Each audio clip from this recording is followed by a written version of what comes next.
When people open Power BI, the first button they see is called Get Data. Many assume this means the data is already inside Power BI, but this is not the case. Get Data is only the moment where you tell Power BI where your data lives. Nothing more happens at this stage.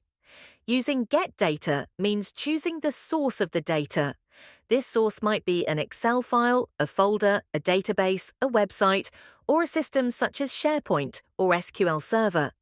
At this point, Power BI is only asking questions like where is the data and how should I reach it?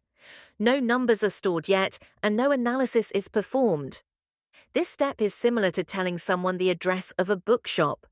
You have not bought the book yet. You have only explained where the book can be found. After Power BI knows where the data comes from, the next decision is how the data should be stored and used. This is where import comes in. Import means copying the data into Power BI so it can be analyzed, filtered, and visualized. When data is imported, Power BI keeps its own copy. This makes reports faster and more stable, but it also means the data needs to be refreshed when the original source changes. Import defines how often data updates, how much data is loaded, and how Power BI behaves when users interact with reports. This step is similar to buying the book and bringing it home. You now own a copy and can read it any time. But if the book is updated at the shop, your copy will not change unless you go back and replace it.